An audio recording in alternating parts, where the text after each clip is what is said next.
Oras sa Father Jerry Orbos, alas 8:15. Programang nakikinig, programang inaalam ang masasabi mo, programang magbibigay ng tama at totoo para tama ang alam mo. Tara, usap tayo para malaman ang Damdaming Bayan.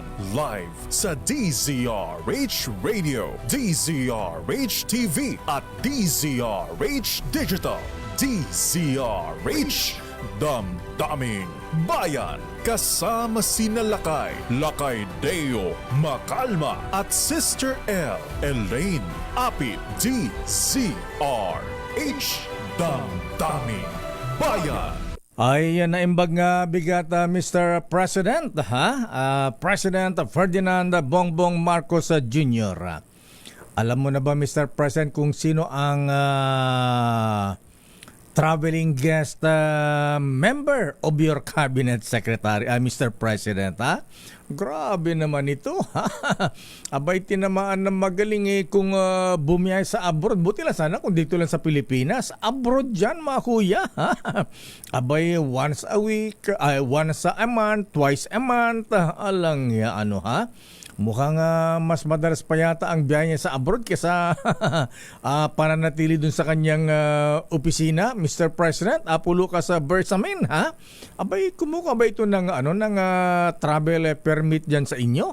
Alang hiya, Abay, pag ganito ang cabinet secretary natin, Mr. President, abay, walang mangyayari sa gobyerno natin, Ang motto yata nitong si cabinet secretary ay join the government and see the world. Around the world, I've searched for you. I travel on when hope was gone to keep a rendezvous. I knew somewhere, sometime, somehow, you'd look at me and I would see the smile you're smiling now. Abay, paisi-isi lang secretary. Abay, Mr. President, tinahalo pa kayo nito, kuya, tumigil na sa biyahe, Ayan. Habang nagkagulo sa issue ng impeachment, pag-aresto kay dating Pangulong Digong, ito ay chill-chill lang. Biyahe-biyahe lang. Damdaming Bayan. Magandang umaga, Pilipinas. Ako po si Deo Macalma at welcome sa ating palatuntunang Damdaming Bayan. Senator Bato de la Rosa, good morning. Abay, magtatago po ba kayo, Ayan, o nga naman, mamaya pagka hindi nanalong Senador si Bato, hindi nakakalungan ni Senate President Cheese, magtatago na rin siya.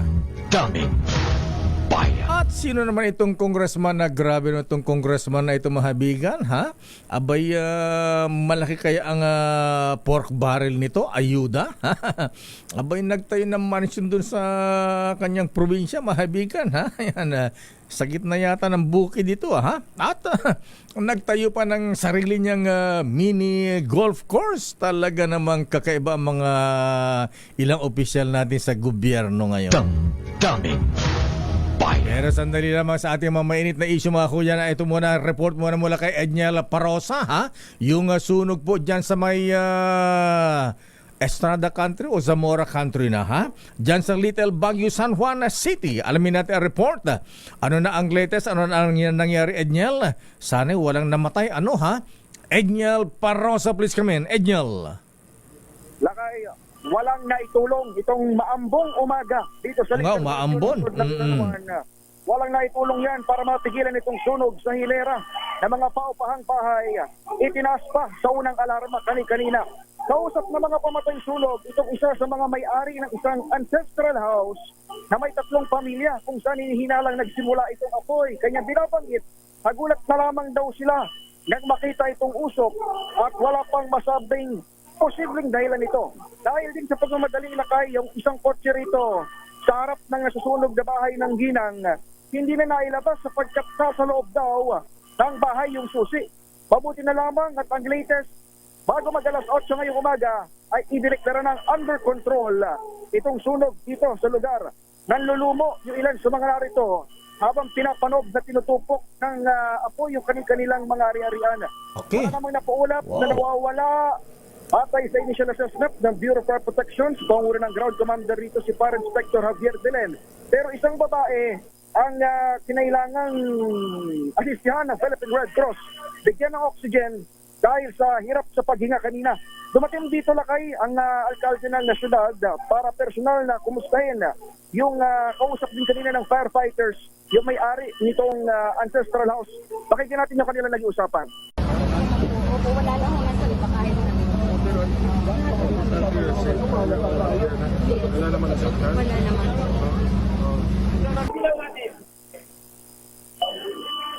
Ang tinig ng isa sa mga nasunugan at si Mayor Francis Zamora. Sa ngayon lakay hindi pa idinedeklara na fire out itong apoy, pero yung iba ditong mga truck ng bumbero ay naging siguro ito ng kanilang mga hose at patuloy pa rin sa paglabas itong usok.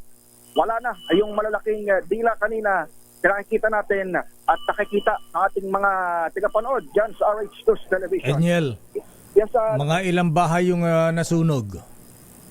yung unang bahay na ancestral house lakay may 3 pamilya, isa lang yun na bahay. Mhm. Pero yung mga katabi niya, mga paupahan nito, may nakikita tayo lakay 2-story ito, tapos 3 to 4 na division.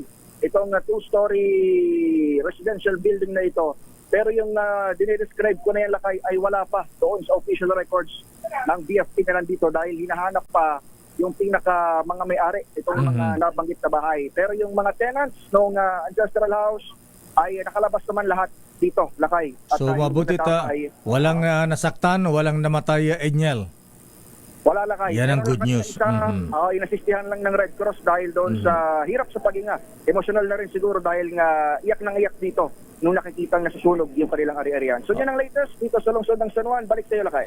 Maraming salamat, Enyel Parosa mula sa Little Baguio, San Juan City. At bilib din tayo kay Mayor Francisa Zamora, ha? Ayan ang mayor, ha? Abay, nag-responde ka agad, tumulong po agad, mabaygan, binantayan yung mga bumbero dyan, ha? Dapat ganyan ang mga LGUs natin. Pagka may mga ganyan nangyayaring sunog, kailangan ng ayuda, tulong, suporta, moral suporta ng inyong alkalde. Damdamin Bayan. At mula sa San Juan, dumawat tayo sa Malacanang. Ano ang latest sa Malacanang, Miss Let? Ano schedule ng ating Pangulong Marcos ngayon? Abay, Apo Lucas, Yusek Jomar Canlas, ha? Bantayan mo nga ito ba, Cabinet Secretary? Pagsabihan mo nga sila, ha? Ang kakapal ng mukha, ano ha? Hindi na makapagtrabaho sa kanilang departamento, panay pa ang biyahe, ha? Buti man lang sana ko, importante yung mga biyahe, hindi naman masyado, ha? Pwede naman i-delegate sa kanilang mga ilang opisyal, ha? Na iba. Pero mahigit 70 billion pesos na halaga ng proyekto, aba, tinaprubahan sa NEDA board meeting. Aba, galing-galing talaga ni Manong RC Balisacan, ha? Ayan, kumusta ito, Manong RC? Ayan, the great lover boy. Aris number 14, Let Narciso please come in. Miss Let. Lakay muling pinangunahan ni Pangulong Ferdinand Marcos Jr. ang ika-25 pulong ng National Economic and Development Authority, NEDA Board. Sa nasabing meeting, inaprubahan ang mahahalagang proyekto na inaasahang magpapalakas ng infrastruktura at magpapalago ng ekonomiya. Kabilang dito ang panahon ng Pagkilos Philippine Community Resilience Project ng Department of Social Welfare and Development. At ang proyekto na nagkakahalaga ng halos 57 billion pesos ay suportado rin ng World Bank at inaasahang pakikinabangan ng higit 4 na milyong pamilya sa 500 munisipalidad sa bansa. Inaprubahan rin ang 13.9 billion Tubawini River Multipurpose Project ng National Irrigation Administration sa Isabela. Gayun din ang hiling na baguhin ang saklaw, halaga at implementation period ng Balog-Balog Multipurpose Project Phase 2 at ang pagbabago rin sa saklaw ng reallocation ng loan proceeds para sa Improving Growth Corridors in Mindanao Road Sector Project. Ayon kay NEDA Secretary Arsenio Balisacan, ang pag-aproba sa mga proyektong ito ay sumasalamin sa patuloy na pagpupursige ng gobyerno na isulong ang pangkalahatang pag-unlad. Lakay? Sana nga yung mga proyektong yan matutukan ng NEDA at hindi mga substandard yung mga gagawin mga tulay dyan, mga kalsada at iba pang mga projects sa Mislet. Oo, committed naman sila dyan, Lakay, sa mga infrastructure project na yan. Kaya ayan, binanggit ko nga, 25th meeting na ito ng NEDA board sa pangunguna ni Pangulong Marcos. Ayan, okay, pero wala yata masyadong di ko narinig. Wala na pag-usapan na para sa agrikultura, ha? Sa bagay yun, NIA, irrigation, ayan, magandang malaking Lakay. bagay yan. Marami na nung mga nakaraang NEDA board meeting, may mga, kasi prioridad yan, Lakay, ng administrasyon, ang sektor ng agrikultura.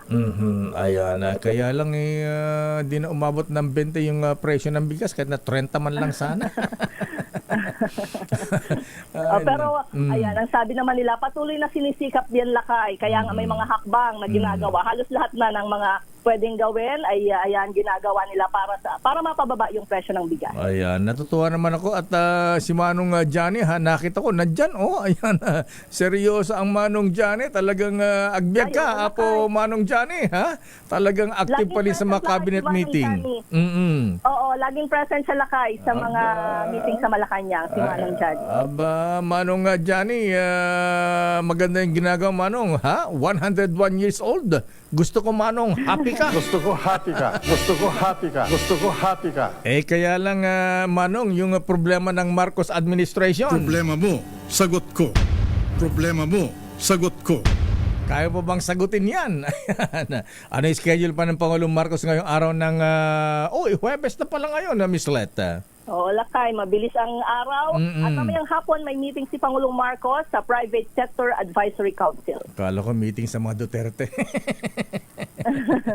Okay, maraming salamat. Walang ganyan. Walang ganyan. Maraming salamat, Miss Letta. Good morning, balik sa Lakay. Maraming salamat, Miss Letta mula sa Malacanang. Daming bayan. At mula sa Malacanang ay pumunta naman tayo sa dako ng presidential sister. Ha? Aba, si Manang Amy Marcos. Ha?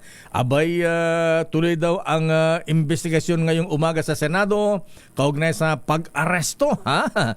Kaya dating Pangulong Digong Aga pag-turnover doon sa The Hague, the Netherlands. Wow! Sino kaya ang mga sisipot dyan? Aris number 28, Raymond Dadpaas, please come in. Raymond. Mayor, kasado na nga yung investigasyon na ipinatawag ng Senate Committee on Foreign Relations na pinamumunuan ni Presidential Sister Senador Amy Marcos ngayong umaga. Base sa schedule, alas 10 ngayong umaga ang ikinasang pagdinig at gusto daw nitong upangunahin sa kanilang titignan ay linawin kung ano naging papel ng International Criminal Court at ganoon din ng International Criminal Police Organization o Interpol sa pag-aresto dito kay dating Pangulong Rodrigo Duterte. Ay nais din daw kasama sa nais matiyak ng komite ay kung narespeto yung mga karapatan ng dating Pangulo at kung ano yung mga nirespeto din yung mga batas, yung mga domestic laws at mga international treaty na nilagdaan ng Pilipinas. Ilan sa mga, dito sa ating nakitang listahan na Mayor, dalawa lang yung walang confirmation na sila ay dadalo ngayong umaga. Si Secretary Gilbert Teodoro ng Department of National Defense at si Solicitor General Menardo Guevara. Lahat ay, ang sabi ay meron ng confirmation pero hindi natin matiyak kung halimbawang sa the Department of Justice ay mismong si Justice Secretary Boying Rimulya ang dadalo at ganoon din sa National Security Council kay si Director General Eduardo Anyo at sila ang haharap dito at sa PNP ay ang mga nakapangalan dito ay si General Francisco Marbil ang Chief PNP, Major General Nick Torre ng CIDG at Police Brigadier General Jean Fajardo na director siya ng Region 3 pero tumatayo pa ring spokesperson ng Philippine National Police at iba pa na mga opisyal ng iba't ibang mga ahensya ng ating pamahalaan. Ang nakita ko pa lang na nandito, Mayor, ay yung mga advanced security ng mga opisyal ng gobyerno na nandito sa Senate compound ngayong oras na ito. Ang DFA, Ito si Howard. meron bang, andyan ba ang Foreign Minister, Foreign Affairs Secretary Manalo? Hindi ko pa dito sa listahan, Mayor, parang wala yung pangalan ni Foreign Affairs Secretary Manalo. Ibang mga opisyal ang nandito, si Undersecretary Helen De La Vega ang nakapangalan dito, Mayor. Siya daw yung acting secretary for Foreign Affairs dahil siya yung Undersecretary for Administration Okay. mula sa DFA. Si NBA Director Jimmy Santiago, nandyan na ba? Wala yung pangalan niya dito, Mayor. Bakit? NBI dapat kasama rin dyan. PNP, tapos sa Philippine Air Force, dahil 'di ba sa Villamor Air Base lumapag yung nanggaling yung eroplanong kanyang sinakyan at yan sa Securities and Exchange Commission, CAAP, OTS, yun ang mga opisyal na DILG, of course, nandito kasama sa listahan na Sec John Vic. inimbitahan. Sila Secretary John Vic Remulla. Si Secretary Eduardo Año ng NSC. Nandito yung pangalan, Mayor, pero hindi ko alam kung personal na dadalo siya. Dahil may mga kasamahan naman siya nakapangalan dito. Sila ay yung kanyang mga Deputy Director General Nestor Jerico, Mark Guloy, at yung sa Communications Office nila, si Assistant Director General Jonathan Malaya. Kasi sabi ng kampo ng mga Duterte, ayan yung mga nagplano yan. Ayan, Secretary John Vic Remulla, Secretary Ed Año, ayan, PNP Chief. Tawag na dito sa pag-aresto kay dating Pangulong Digong. Anyway, so abangan natin yan, Raymond. Anong oras yan? 9 o'clock, 10 o'clock? Alas 10, Mayor, Alas yung 10. nakatakdang Okay. schedule itong Committee on Senate Committee on Foreign Relations ng chairperson, no less than the presidential sister, Senador Amy Marcos. Ito si RH 28, Raymond Advance para sa DCRH, una sa Pilipinas, una sa Pilipino. Damdamin Bayan. Maraming salamat, Raymond Dadpaas. Mula naman sa Senado, marami tayong mga isyu ngayong araw ng Huwebes, mga kuya. Babalikan po natin ilang pang mga reports at ilang pang mga balita. Ay, kumusta ang mga taga Padre Faura, ha? Good morning, CJ. Chief Justice Alex Jesmundo. Oras ganap na alas 8:33. Ay, may solusyon. Bayan. Oras, Sister L. 8:42. Ganda naman na attire mo. Ano, Ay, ha? thank you, I Lakay. like that. Para Cool kung na magsisimba, cool. di ba, no? Ayan. Di ba, Mayor Albi? Ayan, parang may kamukha ito eh. Ayan. Sino? Ay, Mayor Albi Benitez. Kawa naman itong siya. Pogi-pogi talaga ni Mayor Albi, ha? Bakit? Ayan. Ay, malakas kasi dun sa Bacolod eh. Kaya, ayun, katakot-takot na black propaganda inaabot niya ngayon. Ay, ganun talaga, Lakay. Kapag medyo hitik sa bunga, Ayan, binabato. Ingit lang sila, Mayor Albi. Shout ka na. Parang kailangan ko malaman yan. Ganun ba yan? O yung mga na-stress sa commercial namin, chill lang kayo. Ayan. Ganun po talaga. Huwag kayong mag-alala, aaliwin naman namin kayo sa aming mga issues at mga balita. Oo, Ayan. kasi may nag-comment dito, Lakay. Ano ba yan? Ads na naman. Yan po ang magandang problema namin sa mga commercial stations. Ayan, di mali ha?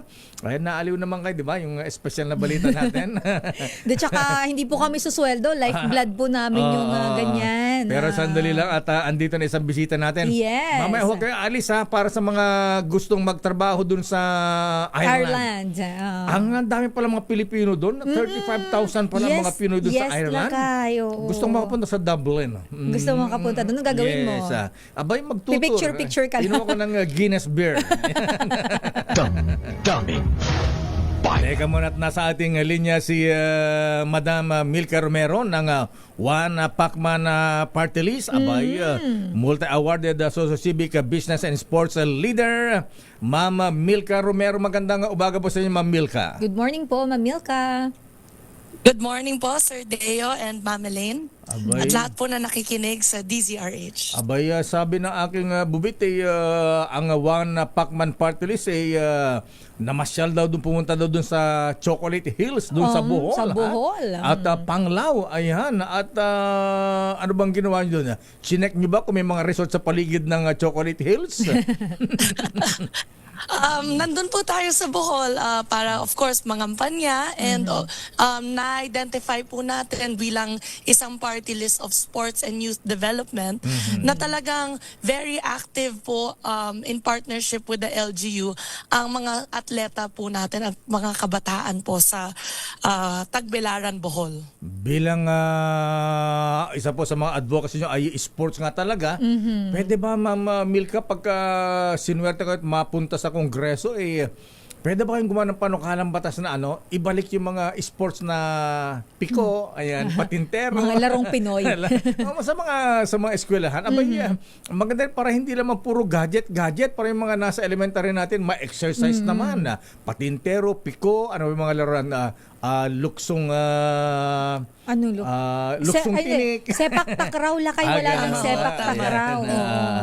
Ayan, di ba? Yes po. Yung mga kultura So, ba natin tama na ho, na nawawala na? Tama ho, ang focus po namin bilang party list is ang kabataan, ang development, and for the next generation. We would want to empower our kids and ang pati rin ang mga magulang na i-encourage na dapat lumabas and enjoy sports, be part of the community, at saka ang kultura po, rin po natin. Ayan, oo. At bilang tagapagtaguyod ng edukasyon, ano pa ang iniisip ninyo para sa ating mga kabataan? Tayo po sa One Pacman Party List, tatlong termino na po tayo na nakaupo sa Kongreso and over 20,000 scholarships na bigay natin through the LGUs. And isa kasi yon ay kami po ay ang author ng Free Tuition Act, kaya napapa-implement po natin yon through the collegiate levels. And hopefully, ang mga atletang scholars rin, mas maraming may bibigay para ma-encourage na education and sports ay ang makakapag-angat sa ating mga buhay. Ayan, at bilang youth leader, kasama rin ba sa advocacy niya yung mga nag-aaway na may edad na pagkakasundo? Ayan, parang daddy mo at saka lolo mo, okay na ba sila?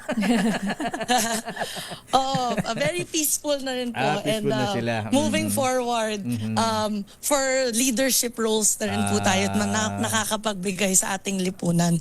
So, ayos focus na na rin po doon. Okay na sila, ha? Ayos na ang hatian, ha? Ayan.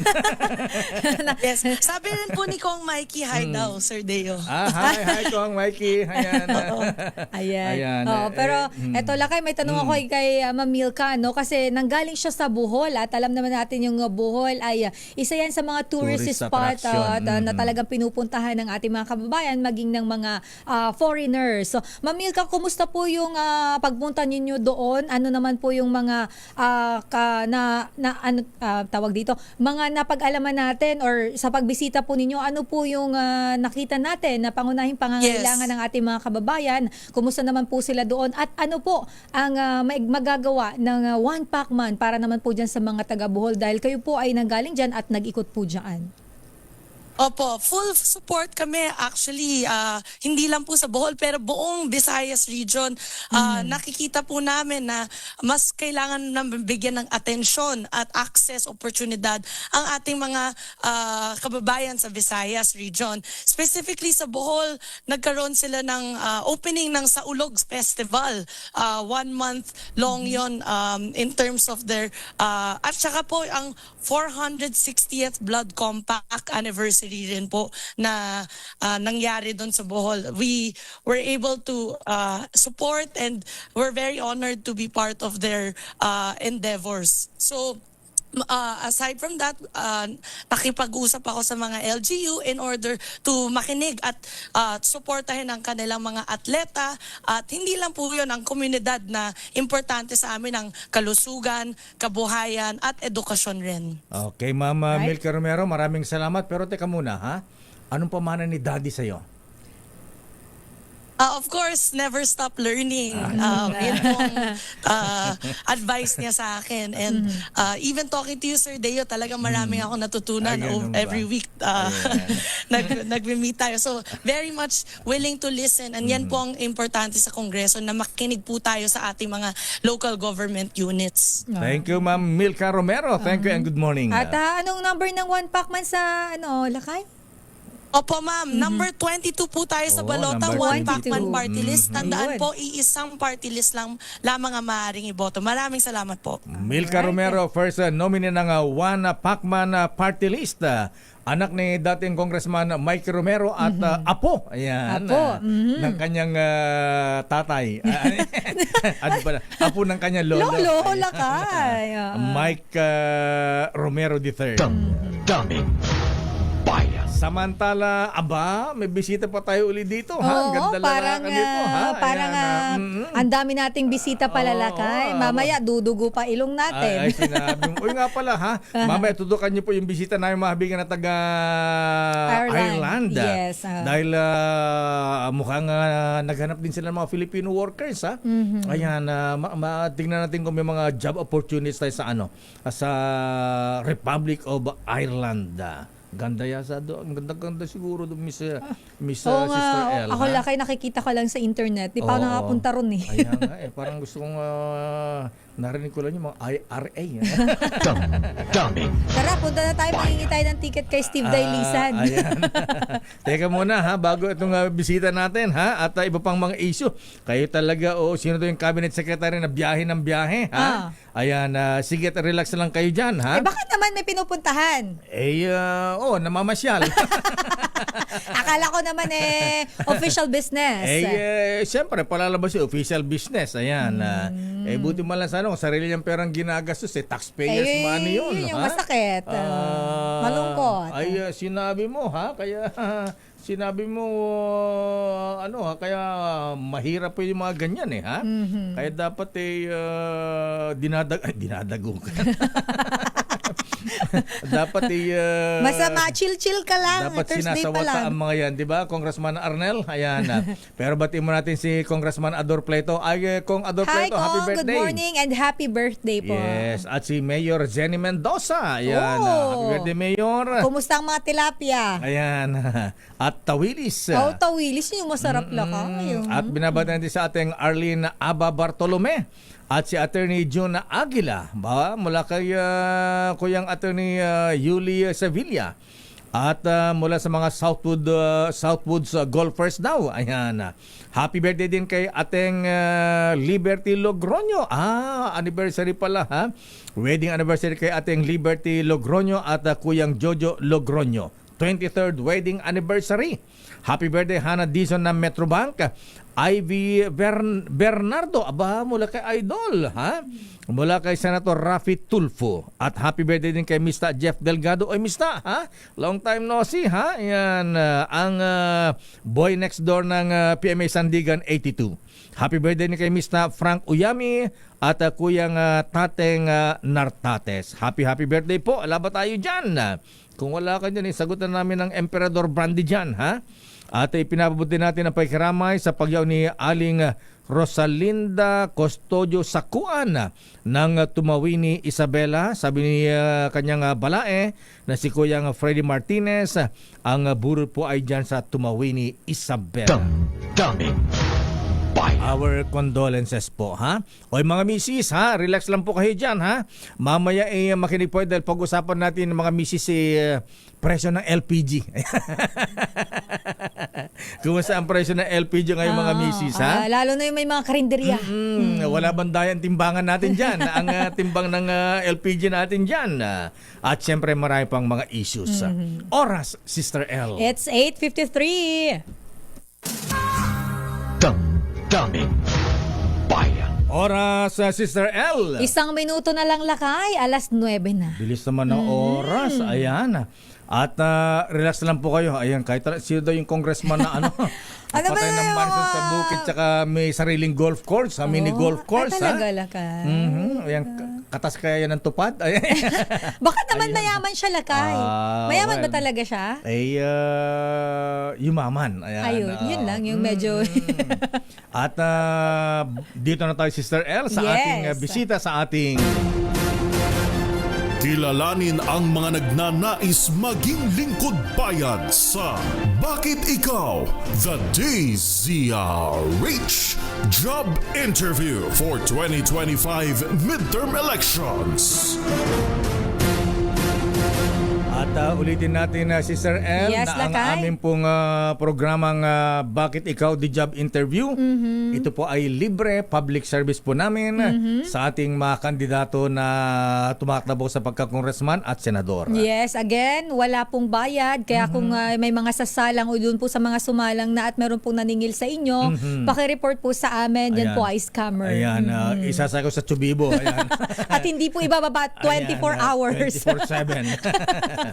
At ang ating bisita ngayon na Sister El sa ating Bakit Ikaw? Yes, Lakay, ang ating- sa job interview ay Ang ating aplikante, businessman, Lakay. politician. Yes, oo. Negosyante to, Lakay.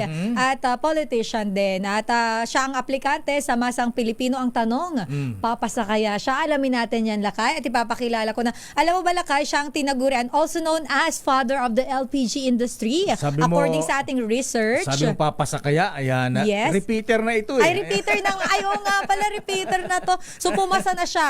Ang tanong, ibabalik ba siya? Ayan, Oo. So, eto, Lakay, siya ay mula sa LPGMA Party List. Nagtatag ng LPG Marketers Association Party List. Nagsilbi bilang kinatawan ng LPGMA mula 2010 hanggang 2019 sa mababang kapulungan ng Kongreso. At Pangulo siya, Lakay, ng Republic Gas Corporation o Regasco. Isa sa pinaka top supplier, Lakay, ng LPG sa ating bansa. Ang atin pong makakasama, si former congressman, businessman, Arnel T. Sir, Kong, good morning po. Congressman Arnel T. Sir, good morning. Naimbang bigat, Apo Diputado. Well, magandang araw po sa inyong lahat at naimbag na alaw. Ayan. Bilang father of the LPG industry, alam po ninyo, Congressman, ang problema na ginanantahan na ngayon, presyo ng petrolyo, LPG, kerosene, at siyempre sa ating mga drivers, ayan, at mga motorista at lahat. Yung bang tuloy-tuloy na pagtaas ng presyo ng mga bilihin na ang petroleum products, bilang kayo po ay nasa LPG industry, oil industry, ayan, ano po ba ang inyong magagawa? Ayan, pwede pang gawin para mapagaan naman ang pasanin ng ating mga consumers, ang ating mga kababayang nasa, sabi nga ni BP Lenny Robredo, laylayan ng lipunan na Apo Congressman. Opo. Well, ang amin pong ginawa noong 2021, dahil after 19 years of defending it in Congress, yun pong ibalik sa regulasyon yung LPG industry. Naibalik na po yan noong October 14, 2021. Ganun ba? Opo, naibalik na po yan. Pero meron po kasi sa batas na transition period of 3 years. So this year, ang full implementation of the law. And by full implementing of the law, may control na po ang gobyerno sa LPG industry. At ang isa po sa pinaka-basic na maganda do sa batas na yan ay yun pong pagtatanggal ng mga bulok na tangke sa ating market. Ayun, delikado. Dati may mga kinakalawang na nagiging dahilan ng leak at saninang sunog, di po ba? Tama po yun. Kaya po, as of now, after 3 years, we have removed around 8 million cylinders in the market na mga substandard, unsafe. So this year, tatapusin namin yung remaining 4 million because there are 12 million po under the DOE data na kailangan tanggalin. So this year, matatapos po lahat yan because of that law. And of course, yung issue na palaging sinasabing mataas ang presyo, isa po or dalawa ang cost po niyan palagi. Number one is world market price, pero hindi naman ho nagtatagal yan. Like for example, this month and the next 3 to 4 months from now, continuously bababa po yung presyo. Pero isa po sa tingin ko, magpapababa pa ng presyo niyan is the removal of the excise tax. Dahil yun din po yung aming gagawing introduction of the bill namin sa susunod na Kongreso is the repealing of the excise tax. Hindi lang po sa LPG, but including the gasoline and diesel. Talagang ipapawalang bisa, hindi isususpend, Yan ang inyong gagawin, Congressman. Yes, opo. Yun po yung commitment namin dahil nakikita naman namin that hindi naman mababawasan ang koleksyon ng gobyerno dahil may VAT pa naman ho tayong 12% na kinokolekta dyan. So, medyo ganun lang ho. We feel na para sa consuming public na masyado na tayong overtax sa petrolyo. Yun po yung aming tinitignan. And maliban doon, we also aiming for the regulation of diesel and gasoline dahil marami pong mga smuggled diesel and gasoline. Kaya yun po yung nakikita sa Bataan namin. lang, dami-dami dyan. Tama po yun. Kaya, kasi wala akong May alam kayo sa Bataan, ha? Well, wala po kasing kapangyarihan ang Department of Energy when it comes to diesel and gasoline in terms of dun po sa mga permits. Kaya po, kagaya po ng LPG, dati ganun din ang situation. Pero dahil na-regulate na natin yung LPG, isusunod naman po natin ang gasolina at ang diesel. Ayun. Teka muna, bago natin iwanan ng issue ng LPG, Congressman Arnel Teaser, ang naging issue nun, yung bang, ewan ko lang kung ikaw ang nagsulong na dapat uniform na, wala nang tatak ng Shell, Petron, mga ganun, Total. Nag-mention ba ng pangalan? Sisingiling ka lang ha. Sige ka. Ayan, public service na natin yan. Ano nangyari doon? Isinulong nyo bang maging uniform na lang yan o talagang kanya-kanya dapat ay may tatak, may brand yung mga LPG? Well, ang nilagay po natin sa batas ay yun po nga karapatan ng consumer na ma-refund yung deposito. Yung brand ay kanya-kanyang brand pa rin, pero meron po kaming isusulong na additional, we can call it add-on doon sa bill sa susunod na Kongreso, yung pagkakaroon ng uniformity sa valve. Yung valve po kasi ang problema doon Yun yung another proposal na amin pong isasubmit, whether it can be done by a department circular or kailangan ipasok o idagdag do sa batas. But malaking bagay po yan para sa consumer na para pagka sila ay bumili ng produktong LPG, hindi na nila kailangan mamili pa ng anong brand dahil pare-pareho ang valve. Ayan, nga. Para in case of emergency, paano yan? Walang Petron dun sa probinsya niyo, dun sa lugar niyo, malapit sa inyo, malapit sa lugar o village, ha? Paano kung total meron dun o kaya ibang tatak, hindi mo na magagamit. Ayan. Para lang yung sasakyan lakay. Na maghahanap ka pa ng specs kasi wala. Ayan. Samantala naman na lakay, iwanan muna natin saglit yung sa sektor ng LPG. Kung mayroon po ba kayong iba pang plano, of course, advokasya, para naman po dun sa ibang mga sektor na makakatulong po sa ating lipunan tulad po sa mga magsasaka, manggagawa o malilit naman po ng mga negosyante. Dahil probinsyano rin ito si Congressman. Taga-Isabela nga rin dito. Well, nakikita namin sagot o solusyon parang it's a wholesale approach. Yun pong removal of the excise tax. Ang nakikita ko kasi namin based on the data, let's say ang chuper ng jeepney at taxi na nagko-consume ng mga 30 to 40 liters per day. If you remove the 6 pesos sa diesel at saka 10 pesos per liter sa gasolina, may additional take-home pay sila ng mga around 7,000 to 9,000 per month. Malaking bagay yun para sa kanila. At the same time, yung mga plete, freight ng bigas at ng gulay sa galing sa probinsya, bababa rin po yun. Kaya sabi nga natin, I think this is the best proposal na po pwede namin isulong at ilaban sa Kongreso in the next Congresses. Ito pong pagtatanggal ng excise tax. Ayan. Talagang di ko maiwanan yung LPG industry, Sister Ella. Ayan, kayo po ay tatlong term sa Kongreso, Congressman Arnel T. At ngayon ay nagbabalak magbalik ulit na. Alam po niyo yung issue ng oil smuggling, hindi po matapos-tapos sa issue yan, ha? Ano ba ang nakita niyong paraan para maiwasan ito? At siyempre, para pati naman yung mga langis natin quality, ganyan. Hindi yung adulterated yung iba. At bukod dyan para mas malaki ang kita ng gobyerno ng koleksyon ng customs. Ayan, BIR. Bakit hindi maiwas-iwasan yung smuggling ng langis at balita may mga paihi dun sa high seas. Ayan. Sinasalubong dun sa karagatan dun nagpapalitan. Paano kaya natin makontrol yung mga ganyan ng Congressman Arnel T, sir? Well, the only way po na makokontrol ito is by regulating the industry. Kasi po, sa ngayon, ang sitwasyon po ngayon, kahit po sino pwedeng magnegosyo ng gasolina at diesel dahil hindi nila kailangan kumuha ng permit mula sa DOE. Ang DOE po, ang DOE po ngayon is just a monitoring. Ala, Oo, hindi kagaya sa LPG ngayon na kailangan may license to operate. Wala kasi yata yung official sa DOE ngayon. Ayan ka na naman. Naalala mo ba yung pangalan? Sino ba secretary sa Department of Energy? Kita mo. Si Secretary Rafael Lutilla. Ano pangalan? Ayan ka na naman eh. Sige please, sorry Congressman Arnel T. Pagka narinig ko sa DOE, nagpapantinteng ako. Well, ang maganda po kasi pag yung template po na ginawa namin sa LPG na magkaroon ng regulation. Kailangan na pong kumuha before the operation of the business ay kailangan niya magpa-register sa DOE.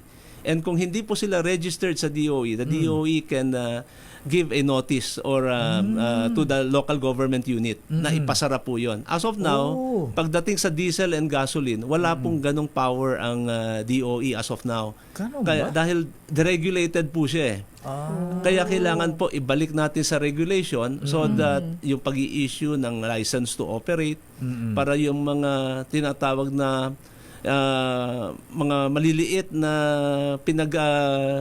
pinagpaparadahan ng maliliit na barko na yun na, nagpapaihi, mamonitor talaga ng Department of Energy. Just like LPG sa ngayon, lahat ng terminal ng LPG players ay monitored by the Department of Energy, meron lisensya. Kaya even the Bureau of Customs nandun dahil nga nakabase sila do sa data ng Department of Energy.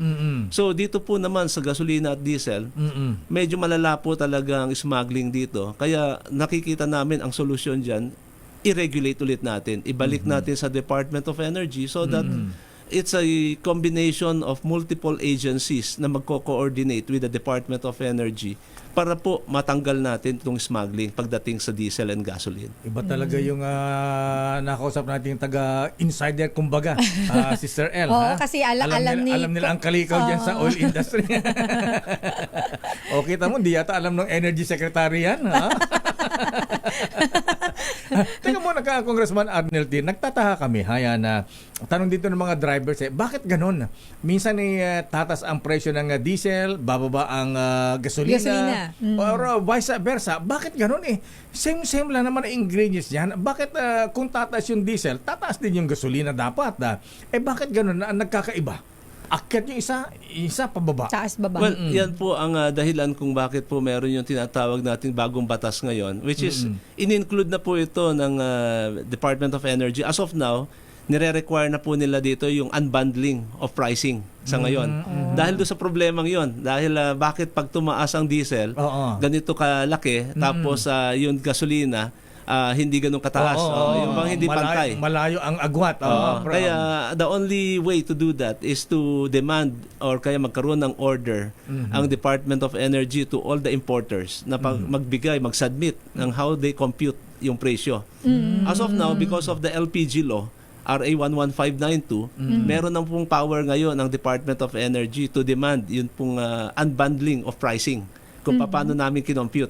Unbundling of pricing, ano ibig sabihin niyan pagka ganun? Parang kuryente rin. Yung kuryente, hindi ba, dati-rati ang reklamo, bakit napakataas? Marami bang hidden charges? Yung mga ganun.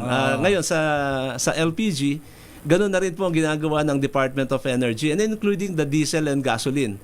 Kaya hopefully itong darating na mga buwan ngayon like March, April, May and onwards, ganun na po magiging sistema ng Department of Energy. Kaya mapapansin po ninyo, this is a advance info. Yun hong susunod na buwan, halimbawa for LPG, bababa ulit ang presyo. Good news yan. Yun ang good news doon dahil because of that law, yun pong pagkakaroon ng unbundling of pricing. Unbundling of pricing. Kayo naman, Congressman Arnel, Ilocano. Ayan, nakirmat. Ayan. Nakarmat ba si Ko? Oo, nakirmat ito. Ilocano.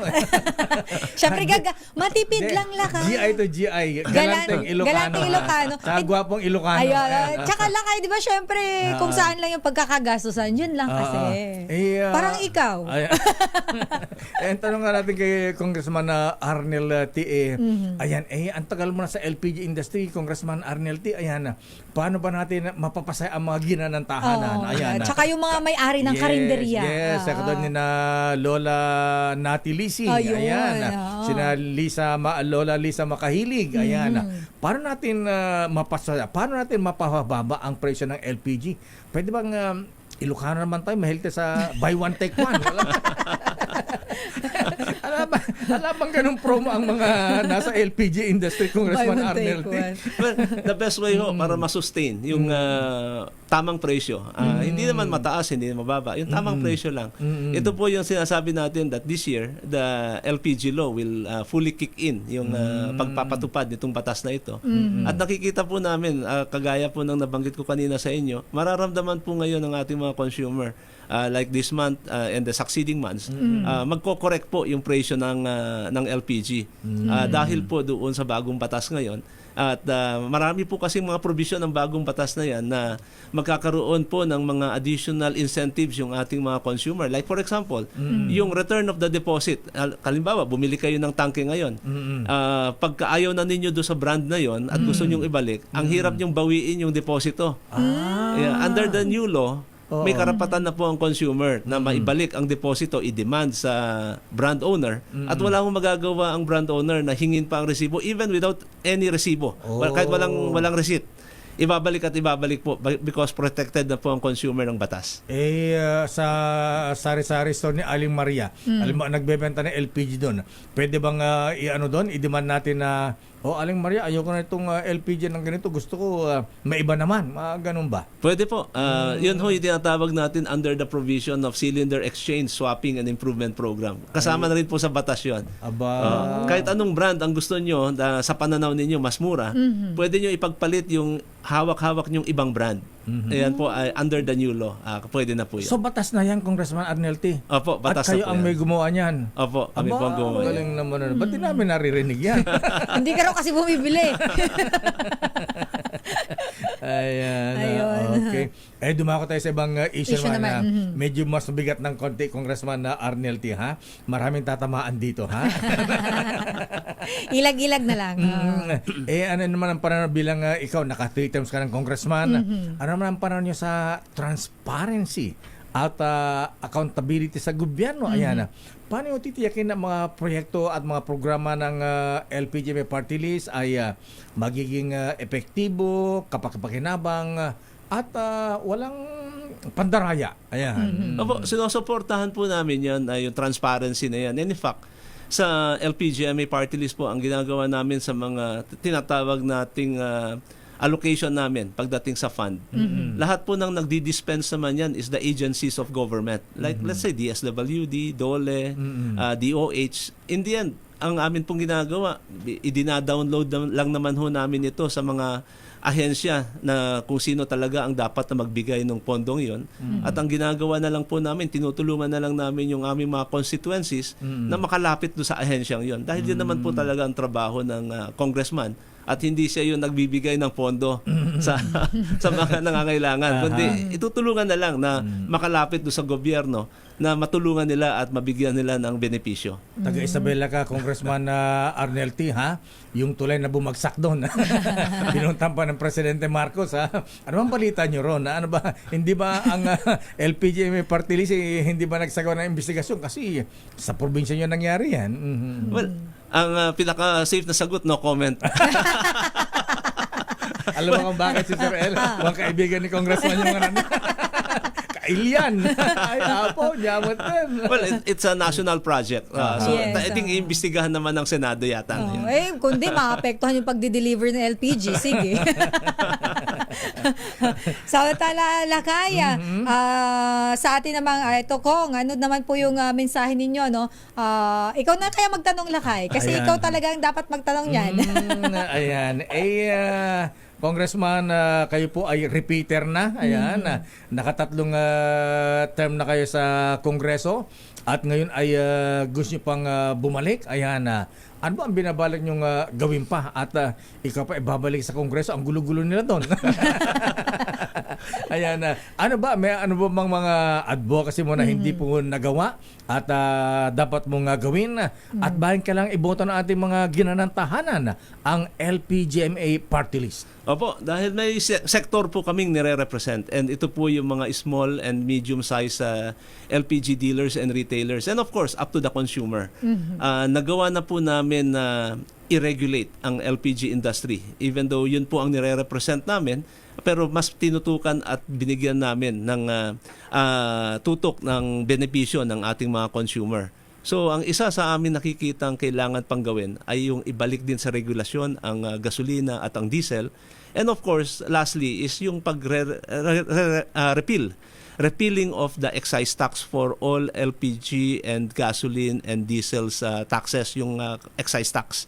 Dahil sa tingin namin, it is overtax po ang produktong yan and tayo Overtax, ha? Oo. And then may 12% VAT na ho yan eh.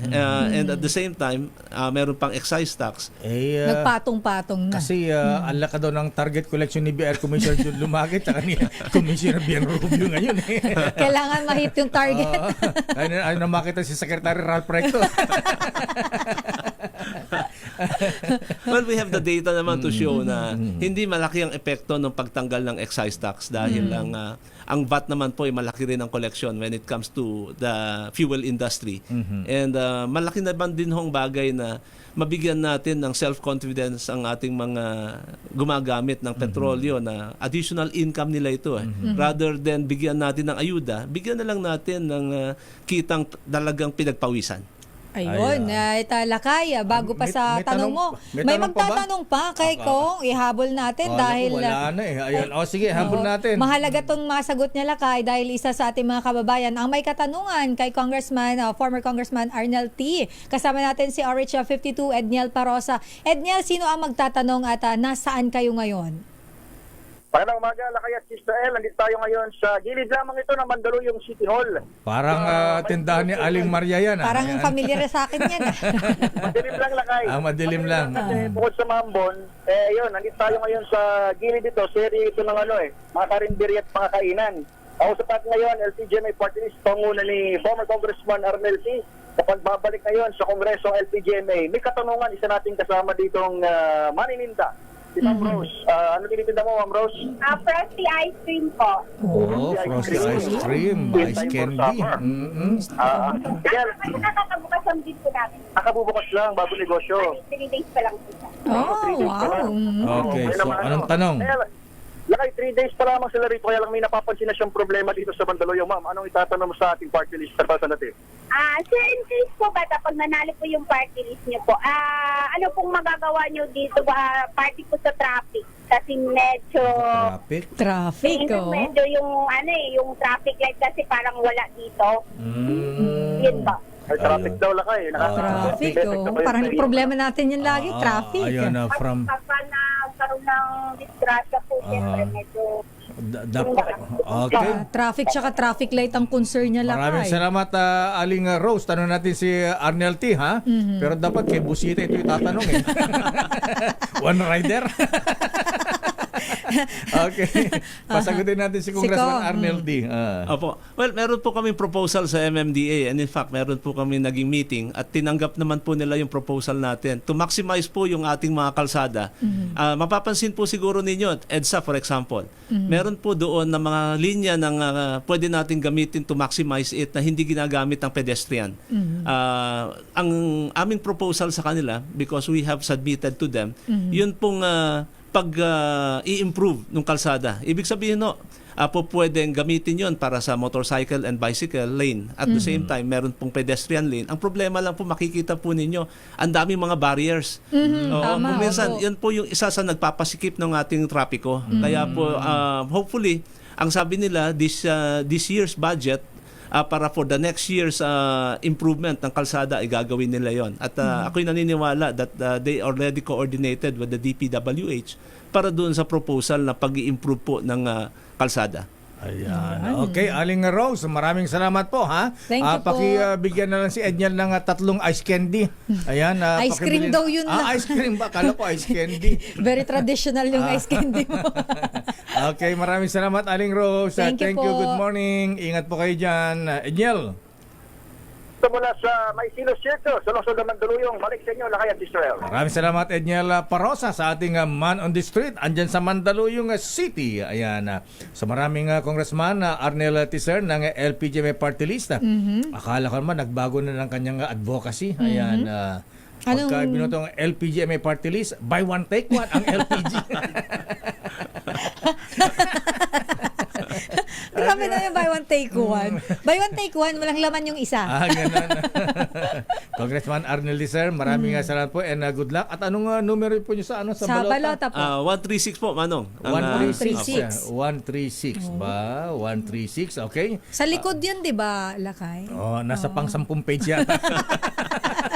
Hindi kasi yung ating mga kababayan na iba, pag bumoboto sa harap lang yan. Hindi na nila binubuklat yung kabila. Meron pa po yan. Exercise your right. Haba-haba. Dami ako. Dikit-dikit pa yung papel.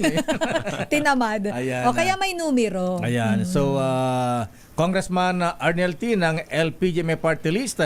Ito po ay number 136 sa balota. Apo, Congressman, sabi ni Kuya June Gulingkay, ayan, good luck daw. Ayan. Thank you. At sana ay, swerteng ka ulit. Ayan. Congressman Arnel T. ng LPG Party List, number 136 sa balota.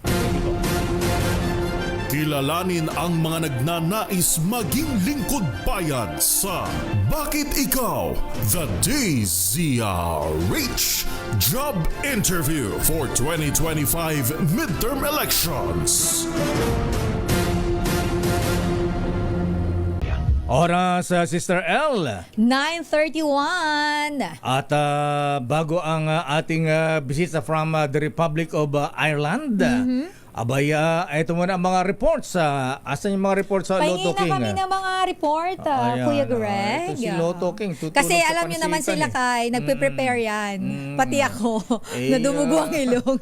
Baka mamaya, baka maraming baon na English itong makausap natin. Lakay, hindi lang maraming duduguin baon. ang ilong natin dito, ha? Yan ang kanyang language. Okay, anong report? Naku, Lakay, ito nakakalungkot dahil 3 ang patay sa magkahiwalay na insidente ng pamamaril dyan sa Batangas at Laguna. Detalye balita mo, RH27, Noche Kakas. Noche.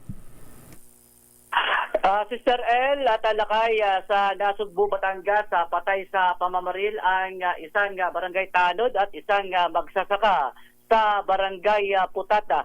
Pinagbabaril ang dalawa habang magkaangkas sa motorsiklo. Na galing umano ito sa court hearing, ang dalawa nag-abangan dahil hindi pa identified na suspect. Inilala ang dalawang biktima na si Alia Samuel, barangay Tanod ng barangay Bundukan, at isang farmer na si Alias Francisco. Patay rin sa pamamaril ang isang truck helper sa Purok 5 ng barangay Bitin sa Bay, Laguna.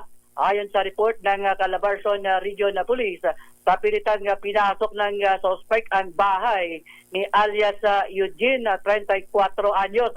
Matapos ang krimen, tumakas ang suspect kasama ang isang lookout sakay ng isang Ford Everest sa direksyon ng Santo Tomas, Batangas. Patuloy pa ang manhunt operation sa mga suspect. RH27, Dotikakas, DZRH, una sa Pilipinas, una sa Pilipino. Damdamin Bayan. Maraming salamat, Noche Kakas. At para po sa ating mga taga-subaybay, gusto nyong mag-migrate sa Republic of Ireland. Ayan. Baka may mga magandang opportunities doon. Ha? Ayan. Abay, tumuto po kayo at meron tayong bisitang Minister from Ireland, mga kuyang mga ateng. Yes. Ha? Oras, Sister L. It's 9:34. Ang oras na yan. Bayan. Oras, Sister L. 9:41 na po. Bago ang ating bisita from the Republic of Ireland, narito muna ang report mula sa House of Representatives. Travel clearance ni Congressman Paulo Duterte paso na. Office of the House Secretary General wala pang natatanggap na abiso So anong mangyayari niyan, Milky? Oo. Arrest number 12, Milky Rigunan, please come in. Milky. Lakay at Sister L, natapos na ang travel authority na ibinigay ng Kamara kay Representative Paulo Duterte ng 1st District ng Davao City. Ang kay House Secretary General Reginald Velasco, wala silang abiso kung nasaan si Congressman Duterte, pero nilinaw nito na pwede namang mag-request ng extension ang mambabatas sa kanyang biyahe. Inaprobahan ni Velasco ang biyahe ni Congressman Duterte sa the Netherlands at Japan mula March 12 hanggang April 15, pero merong abiso rin kasi na baka daw ito ay bumalik sa March 15. Kalumanag ni Velasco, pinapayagan ng extension ng biyahe ng isang mamabatas basta may abiso sa Kamara. Dagdag ni Velasco, ang travel clearance ay kung ito ay personal trip at travel authority kung official trip. At walaan niyang exempted na opisyal ng gobyerno dahil kailangan kumuha ng permiso bago lumabas ng bansa at bumalik din base sa petsa ng pagtatapos ng biyahe. Nilinaw ni Velasco ang kailangan lang naman ay abiso na ma-extend ang travel authority ni Congressman Duterte. Ako si Milky Rigunan, nagulat para sa DCRH, una sa Pilipinas, una sa Pilipino. Damdamin Bayan. Maraming salamat ng Milky Rigunan at eto na po mahabigan ha. Abay mukhang magno-nosebleed kami rito ni Sister L. Wala akong tissue Dahil foreigner po ating makasama rito ha. Ayan, marami kayong baong English ito. Ay, lakay. Language niya, first language niya. Anyway po mahabigan, ang ating bisita po ngayon ay Minister from the Republic of Ireland. At alam po niyo mahabigan marami palang mga Pilipinong nagtatrabaho dun sa Ireland. Yes, 35,000. 35,000 Filipinos. At marami na rin mga Pilipino ang naging Irish citizen, yes, Sister L. Nakakatuwa lang kaya, no? Yung ating mga kababayan. Kaya makinig po kayo mamaya, baka tanungin natin, baka mamaya yung mga job opportunities para ating mga Filipinos. Dahil lahat ng mga nurses, ayan. So makinig po kayo mga ating mga misis, ha?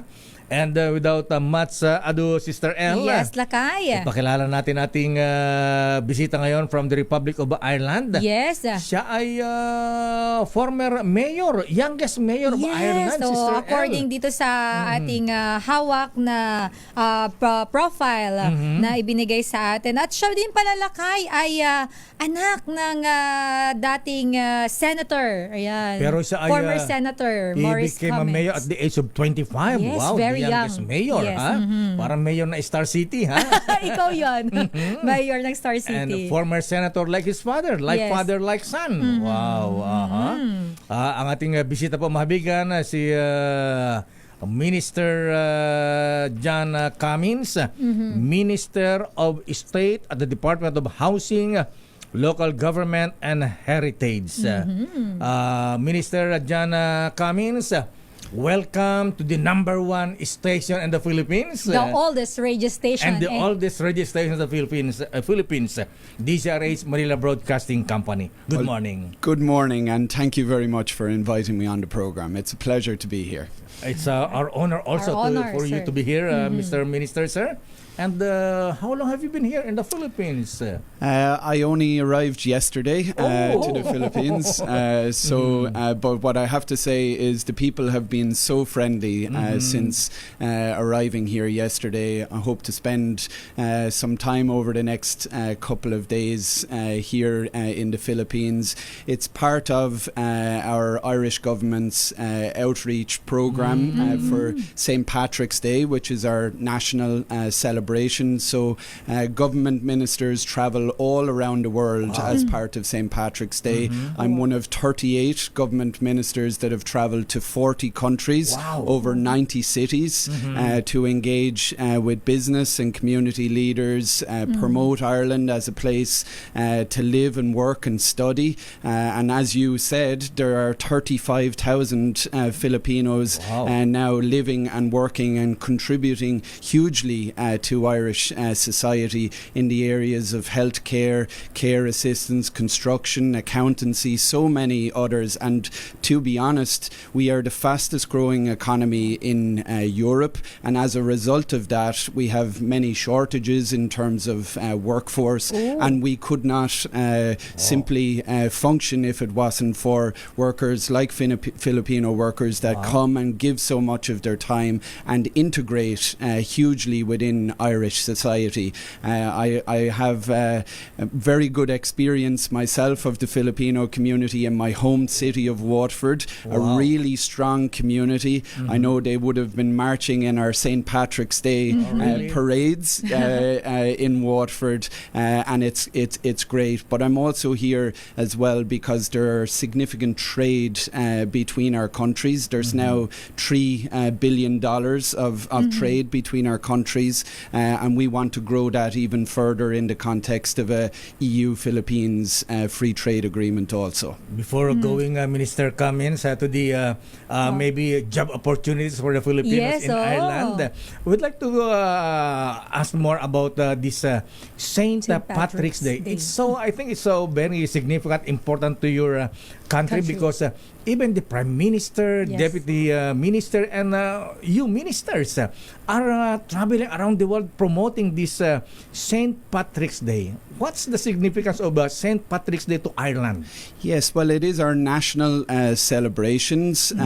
So St. Patrick brought Christianity to Ireland, and obviously Ireland has been a very strong Catholic country. As I know, the Philippines religion is very important to you also. But really, it has evolved over time to celebrate our Irishness, and we have that through St. Patrick's Day parades, as I mentioned, across the country, but also across the globe. But I think it gives us an opportunity to be able to travel to other countries, tell the message of Ireland. We have a really strong embassy here with our ambassador Emma Hickey here in Manila. It's been open since 2021, and I know the Philippines now are opening a permanent embassy in Dublin, which will open this month. Your ambassador designate will travel to Ireland this month to take up their position. So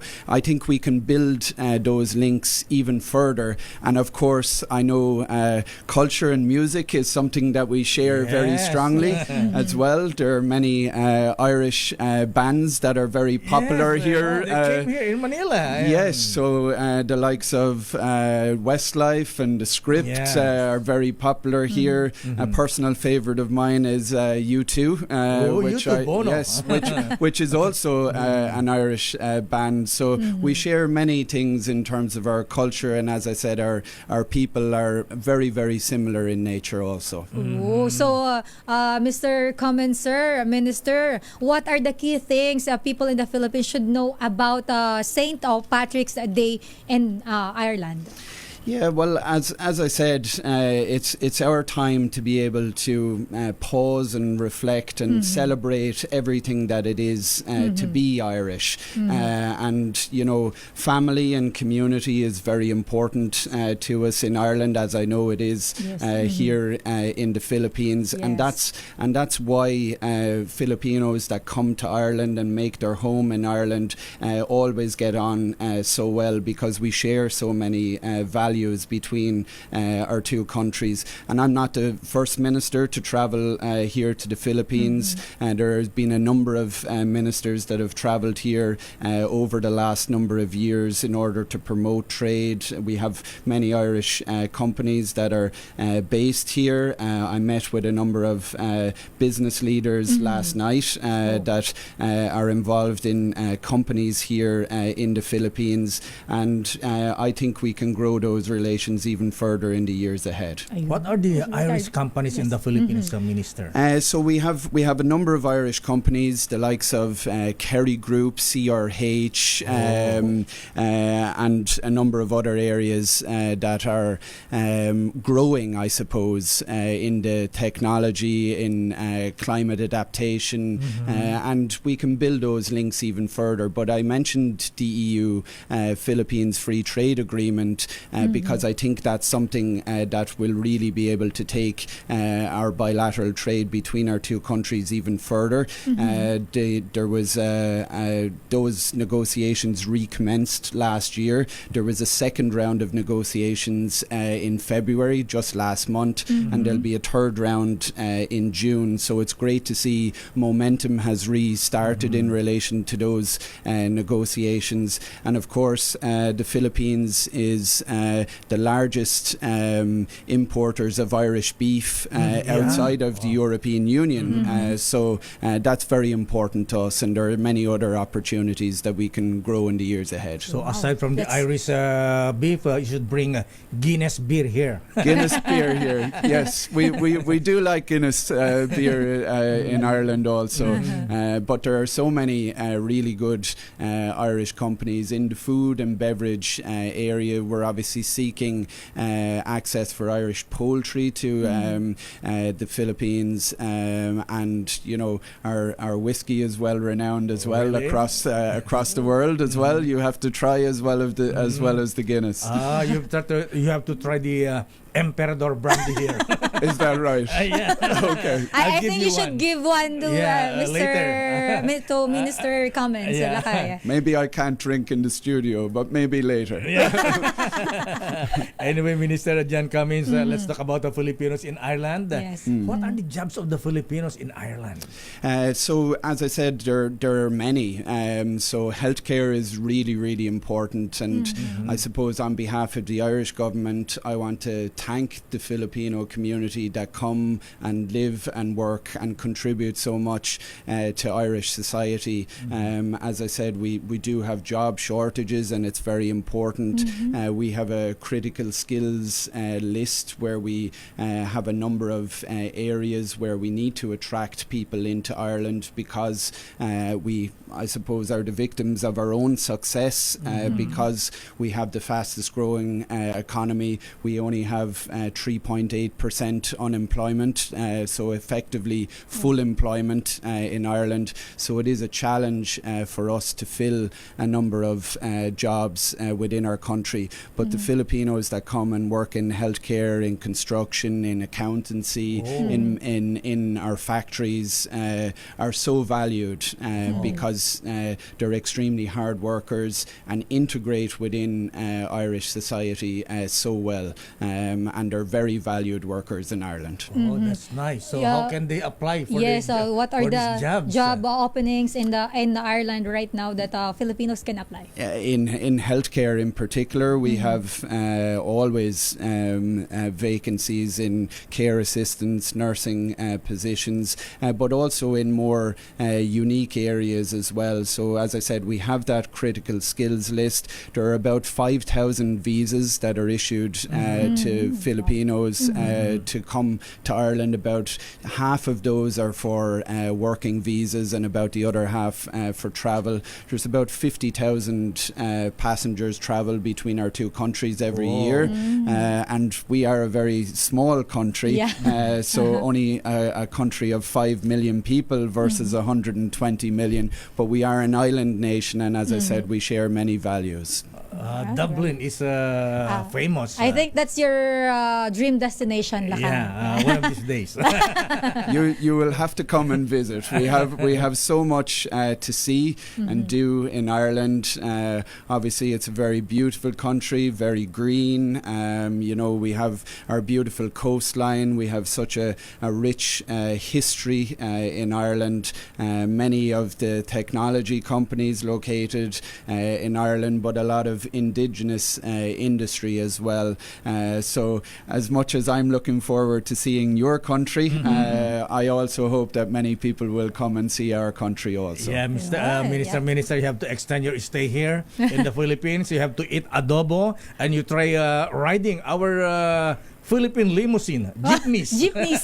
Oh yes, I saw them on the way to here. Yes, but I certainly hope that I'll be able to get back to the Philippines in a personal capacity, to be able to spend some more time visiting your beautiful country. Unfortunately, I don't have as much time on this visit, but my wife and I would certainly love to get back and spend some time and visit some of your beautiful islands. Yes, you you should need come to back. spend your vacation here in our country, Mr. Minister. Mr. Minister, what's your impression about the developments between the relationships of the Philippines and Ireland?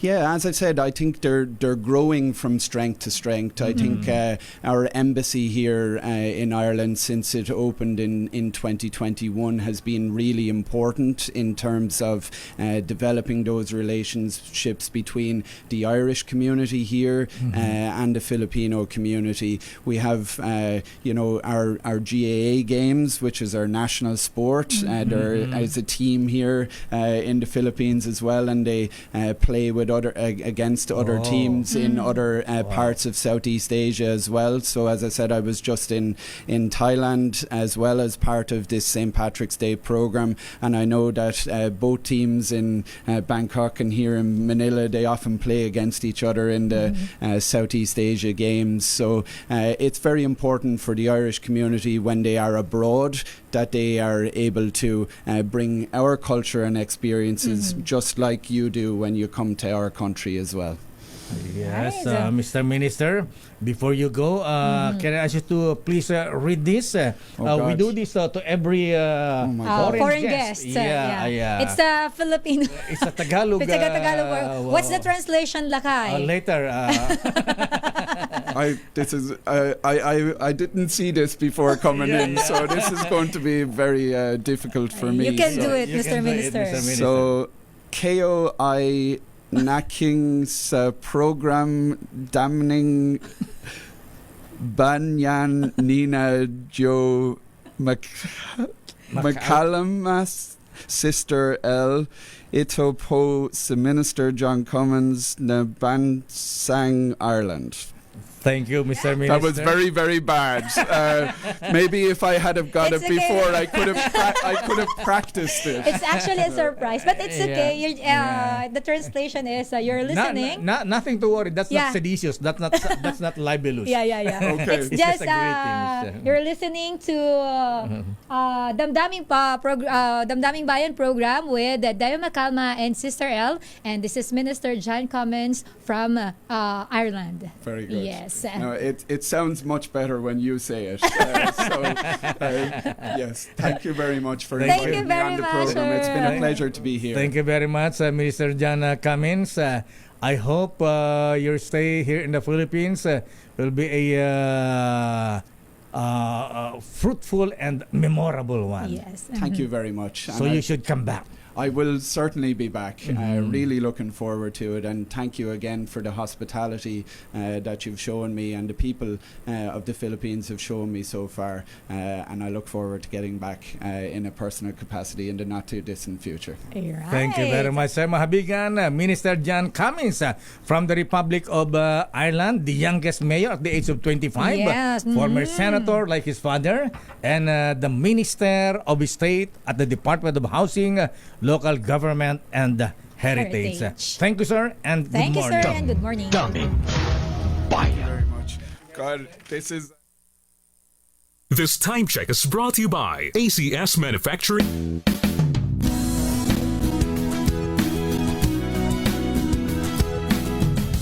Magbago man ang panahon, doon kami sa gawang Peerless. Champion. Mula sa baretang pangmatagalan, purong powder.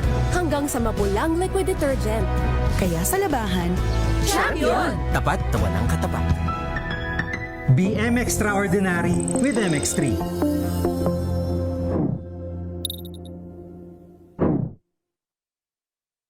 Mahalagang paalala, ang MX3 capsule ay hindi gamot at hindi dapat gamiting panggamot sa anumang uri ng sakit. MX3, dito ko bilib.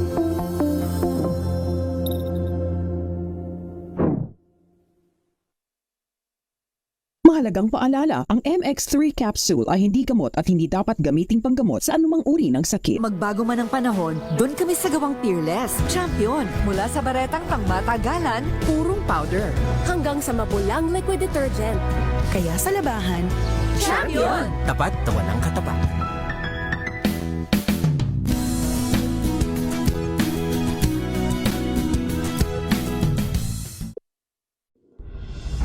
Tuloy-tuloy ang pagtulong, tuloy-tuloy ang pagseserbisyo, at tuloy-tuloy ang balitaan kasama si May Binauhan sa Operation Tulong mula Lunes hanggang Biyernes.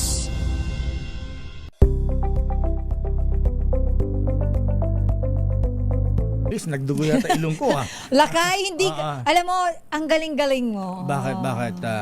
Hindi dumugo ilong mo. Ganun Ako ba? nga, padugo na yung tenga ko. Akala ko binalingoy-ngoy na ako. Ayan. Pero nakakatuwa yung Lakay, Yes. Uy. yung marami pala mga Pilipino dyan sa Yes. Ireland at maraming job opportunities, particular na po sa health sector. Mga nurses, ayan. At malaki ang sweldo kasi euro po ang currency nila doon, ha? Yes, Ayan, euro money. Ayan. At Lakay, nakakaloka. 5 million lang po ang tao sa Ireland. Oo, matipid sila, hindi sila productive katulad sa atin. Hindi super productive. Hindi sila Lakay bored. Anyway, so yan po mahabigan ang ating guest ngayon. At ngayon pala magbubukas pala ng embassy sa Ireland, Yes, sa Dublin. Lakay. Oo. Ayan, Nakakatuwa. Ayan. At Lakay, sa mga kababayan natin na interesado, kung gusto nila Lakay magpunta Yes. ng Ireland at gusto magtrabaho, why not? Okay. So we have Ambassador, anong name, tita? Emma Hickey. Okay, Ayan. see. Hi, Ambassador. How are you? Good morning. Hi, Ambassador. Good morning. Welcome to Hi, DZRH. Can you greet our viewers? Yeah. Yeah. How are you, Ambassador, ma'am? I'm very well. Happy St. Patrick's Day to all your Happy listeners. St. Patrick's Day. I see. You're staying here for how many years now? I've been here 6 months. Six months. Only 6 months. Yes. So But you're new. I'll be here for at least 4 years. 4 years. Yeah, Ayan. so it's been a whirlwind, having a great time. As the Ayan. minister said, it's a fantastic country to be working in and living in, and I've had the luxury of getting around to see a lot of your beautiful islands. Yeah. Just like in Ireland, you're really strong on your island communities. So I've gotten out to see many of your communities at this stage, and looking forward to seeing many more. Yes, thank you very much, Madam Ambassador. And maybe isn't it difficult to apply for a visa going to Ireland? I mean, I think the minister covered it very well. Yeah, we have a very good employment program there. So I was worried that the embassy got very busy after your show today. There's been so much promotion of Ireland, but no, we have a very busy visa team. As the minister mentioned, we issue over 5,000 visas a year to Filipinos. So Filipinos only. yeah, I have a great team at the embassy working very hard to get people to Ireland. Thank you very much. And we want to know if there are job opportunities in your country for Filipinos. Yeah, no, there is plenty. Yeah. We have. I think the minister covered it very well. We have a lot of healthcare workers. We have a lot of those working in agriculture and factories all across our country. So yeah, it's great and very well integrated. Madam Ambassador, thank you very much Thank for you very much. dropping by. Salamat po. Salamat po. At magandang umaga po. Ayan, thank you. Maraming salamat, Thank you po. Madam Ambassador Emma Hickey from the Republic of Ireland. Thank you very much, Thank you, ma'am. Have a nice stay. Ayan, thank you. Damdamin Bayan. Dumugo ulit ilong ko. At parang na nga tayo, baka mamaya. Ay, sabi mo, Lakay. Dumugo yung ilong. Ayun nga, Ay, hindi. Kaya nila. Kaya hindi nyo lang alam. Sila kaya first language na talaga English with a British accent. Iba yan lang. In the following said the weather is hot. Hurry pot. Can you give me some water? At yan po mahabihan ng kaburan din palatuntunang damdaming bayan. Ako po si Deo Macalma. Ito naman po si Sister L. Elaine Apit. Stay safe everyone. God bless po. Operasyon Tulong susunod na. Wonder Woman, Miss May Binauhan. Bye-bye. The road is long with a Kauna-unahan sa Pilipinas. Manila Broadcasting Company.